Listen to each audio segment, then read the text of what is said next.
안동에서 기저질환이 없던 30대 남성이 재택치료 사흘 만에 숨졌습니다. 방역당국의 늑장 대처로 제대로 된 치료 한번 받아보지 못한 채 숨졌습니다. 29일 0시 기준 1일 확진자는 대구가 17,817명, 경북 14,911명으로 나타났습니다. 재택치료자는 대구 경북을 합해 15만 9천여 명이며 이 가운데 집중관리군은 2만 2천여 명입니다. 경상북도 이성군이 청년들을 농촌에 불러 모아 혁신 거점 마을을 만드는 사업을 추진 중입니다. 올해는 청년 농업인들이 자체 생산한 딸기가 해외까지 수출됐습니다. 국민의힘과 대구시 간 예산정책협의회에서 군의군 편입안 등 지역 현안이 논의됐습니다.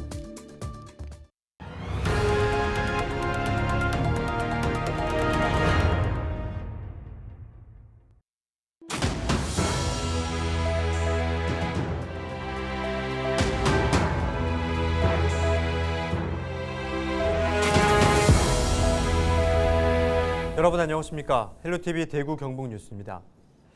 최근 코로나19 변이가 전파력이 강한 대신 증상이 약하다며 가볍게 여기는 분들이 적지 않은데요. 특히 젊고 건강한 사람일수록 그렇게 생각하는 경향이 있는 것 같습니다.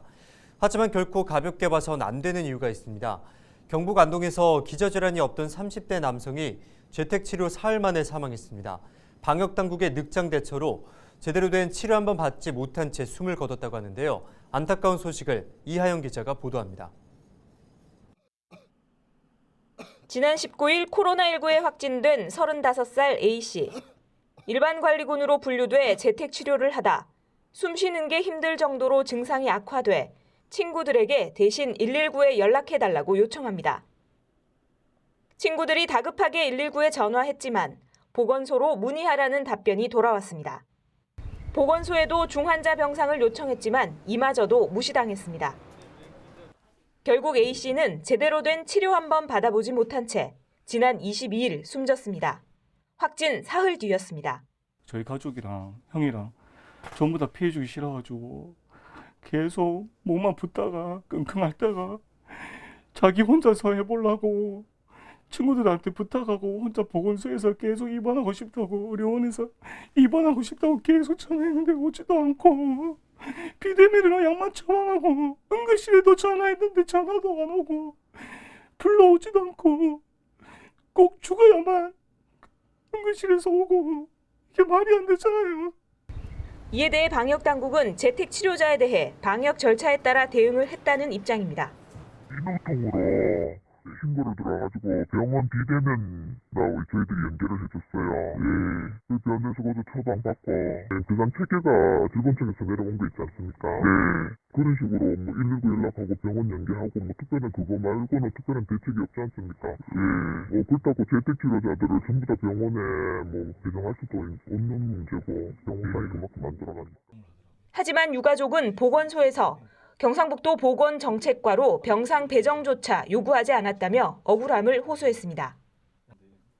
재택치료라는 명분 아래 사실상 집에서 방치되고 있는 확진자들. 정부는 대면 진료를 확대하겠다는 입장이지만 뒤늦은 대응이라는 비판이 나오고 있습니다. 헬로티비 뉴스 이하영입니다. 29일 0시 기준 1일 확진자는 대구가 17,817명, 경북 14,911명으로 나타났습니다. 재택치료자는 대구 경북을 합해 15만 9천여 명이며 이 가운데 집중관리군은 2만 2천여 명입니다. 전체 코로나19 병상 중 중증병상 가동률은 대구가 80.6%, 경북이 56.6%로 집계됐습니다. 경북 울진 산불 피해 이재민들의 임시 조립주택 입주가 시작됐습니다. 첫 입주가 시작된 곳은 북면 신화 1리와 소곡 1리, 고목 3리 등 3개 지역이며 27개 가구 44명이 임시조립주택으로 입주했습니다. 울진군은 다른 지역에도 부지 조성과 상수도 공급 등 기반시설을 조성해 전체 주택 피해 190가구에 대해 임시조립주택 198동을 공급한다는 계획입니다. 국회 정치개혁특별위원회에서 기초의회 의원 중대선거구제 도입을 논의 중인 가운데 대구 지역 시민사회와 정치권이 중대선거구제 도입을 촉구하는 기자회견을 열었습니다.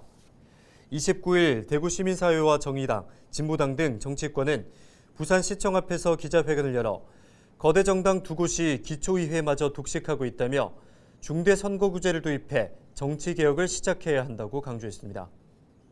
다양한 주민들의 요구를 제도적으로 담아내는 중대 선거구제로 정치개혁의 첫 출발을 합시다. 최소한 3인 이상을 선출 정수로 정하여 기초의회 또 다른 정치 세력이 함께할 수 있도록 합시다. 삼국 통일을 이룬 문무대왕의 업적과 호국 정신을 기리기 위한 해양역사관이 경주에 들어섭니다. 문무대왕 해양역사관 착공식이 28일 간포읍 대본초등학교 폐교부지에서 열렸습니다. 지난 2015년 10월 기본 구상안이 나온 이후 6년 만인데요. 문무대왕 해양역사관은 신라 30대 왕인 문무대왕의 삼국 통일 위협을 기리고 수중 왕릉과 일대 해양 문화 유적들을 체계적으로 홍보 전시하는 시설입니다. 사업비 121억 원을 들여 9,089제곱미터 부지에 연면적 1,793제곱미터 2층 규모로 조성됩니다. 오는 2024년 3월 완공될 예정입니다. 해양역사문화관은 우리 문무대왕의 해양개척 정신, 또 호국 애민 정신을 기리기 위한 역사적인 장소입니다. 앞으로 이 장소에 많은 청소년들과 관광객들이 와서 호연지기도 기르고 또 문무대왕의 호국 애민 정신을 배우는 그런 교육의 장소가 될 겁니다. 네, 지난 19년부터 경상북도와 의성군이 청년들을 농촌에 불러 모아 농촌혁신 거점 마을을 만드는 이웃사촌 시범마을 사업을 추진하고 있습니다. 사업 추진 3년 만에 청년 농업인들이 생산한 딸기를 해외 수출까지 시작했습니다. 홍하영 기자가 취재했습니다. 의성 청년 딸기가 수출길에 올랐습니다. 작년 첫 출하 이후 1년 만에 홍콩에서도 만날 수 있게 된 겁니다. 올해 수출량은 10톤, 금액으로 따지면 10만 달러로 우리 돈 약 1억 2천만 원치를 수출합니다. 저희가 창농한 지 얼마 안 됐는데 저희 농가 입장에서는 안정적으로 수입을 얻을 수 있을 것 같고 그리고 지원도 많이 있기 때문에 굉장히 이렇게 좋게 생각하고 있습니다.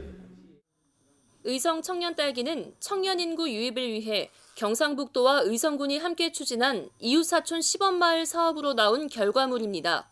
2019년과 2020년 사이에 다른 지역에서 의성으로 이주한 청년 농업인 19명이 생산한 것이어서 더욱 의미가 큽니다. 경북도와 의성군은 청년 농업인들에게 다양한 농업 관련 교육을 지원하고 청년 농업인들은 온실 환경을 자동으로 조절 가능한 스마트팜에서 딸기 농사를 시작할 수 있었습니다. 교육을 바탕으로 IT 기술이 접목된 환경까지 더해진 만큼 일정 수준의 고품질 딸기를 수확할 수 있어 지난해에는 우체국 쇼핑몰 입점, 올해는 수출까지 하게 된 겁니다.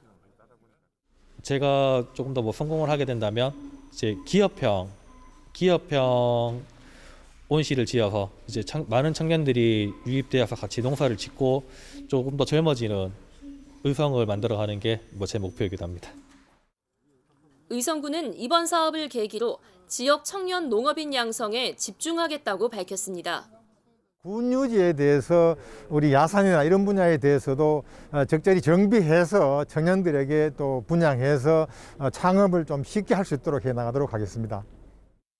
의성군은 앞으로 청년 농업인의 창업 지원은 물론이고 청년 아파트 건설, 병원 확보 등 정주 여건을 개선해 청년 인구를 유치해 나갈 계획입니다. 헬로티비 뉴스 홍하영입니다. 정부가 전기요금을 올리기로 했습니다. 당장 다음 달부터 적용되는데요. 기준 연료비를 킬로와트 시당 4.9원, 기후환경요금은 2원씩 인상하기로 했습니다. 기존보다 6.9원이 오르는 건데 월 평균 307kWh를 쓰는 4인 가구에 적용을 해보면요. 한 달에 2,120원가량이 늘어나는 셈입니다. 그리 크게 오르지 않는 건 정부가 전기요금의 구성요소 중에 하나인 연료비 조정 단가만큼은 2분기에도 동결하기로 결정했기 때문입니다. 코로나19 장기화에 국제유가가 가파르게 치솟고 있는 상황에서 전기요금까지 크게 인상된다면 서민들에겐 아무래도 부담으로 작용할 수가 있기 때문에 코로나19가 길어지고 또 치솟는 물가를 고려한 조치인데요. 다만 코로나19와 러시아의 우크라이나 침공 여파로 원가가 계속해서 오를 경우 한전의 적자가 우려되는 상황입니다. 지난해 5조 8천억 원 규모의 영업 손실을 기록했다고 하는데요. 원가 폭등 악재가 덮친 상황에서 비교적 전기요금 인상폭은 크지 않아서 서민들의 부담은 덜 수 있게 됐습니다.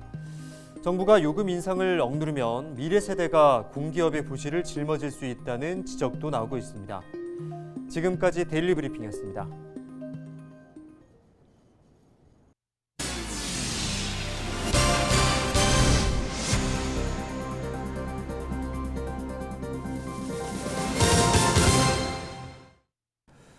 (6일) 지방선거가 다가오면서 영양군수 후보군이 차츰 모습을 드러내고 있습니다. 오도창 예비후보는 29일 기자회견을 열고 민선 8기 영양군수 출마를 공식적으로 선언했습니다.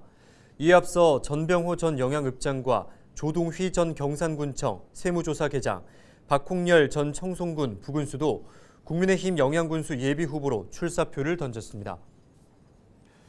29일 서울의 한 호텔에서 국민의힘과 대구시 간 예산정책협의회가 열렸습니다.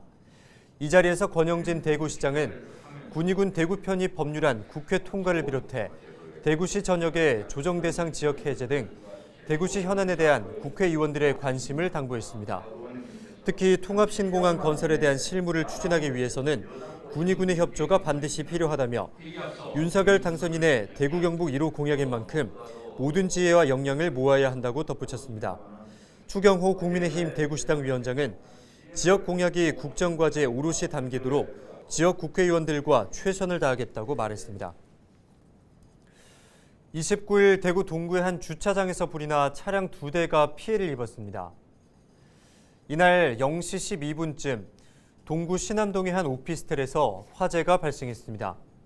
신고를 받고 출동한 소방당국은 7분여 만에 화재를 완전 진화했습니다. 이 불로 주차장에 주차돼 있던 차량 2대가 일부 불에 타는 등 330만 원가량의 재산 피해가 발생했고 다행히 인명피해는 없었습니다. 소방당국은 방화로 의심하고 있으며 정확한 화재 원인을 조사 중입니다. 지난해 대구를 떠난 인구가 2만 4천 명에 이르는 것으로 나타났습니다. 대구시는 29일 인구와 고용, 소득 등 지역 경제산업 주요 지표 변화 내용을 분석한 결과를 발표했습니다. 인구 고용 지표를 살펴보면 대구 인구는 지난해 기준 238만 명으로 2014년부터 지난해까지 연평균 0.6%가 감소했고 지난해에만 2만 4천여 명이 줄었습니다. 대구의 지역 내 총생산은 2020년 기준 54조 3억 원으로 전국 11위 수준이며 1인당 지역 내 총생산은 2,300만 원으로 전국 17위권으로 나타났습니다. 예천군이 도로명과 기초번호를 활용해 시설물에 사물주소를 부여했습니다.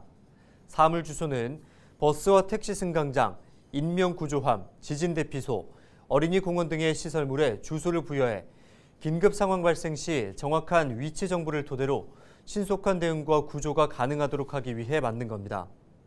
예천군은 버스 승강장 24곳, 인명구조함 68곳을 포함해 사물주소판 128개를 설치했고 앞으로 공용주차장 등에 추가로 설치할 예정입니다. 올해 들어 경북 지역에서 농기계 안전사고 79건이 발생했습니다.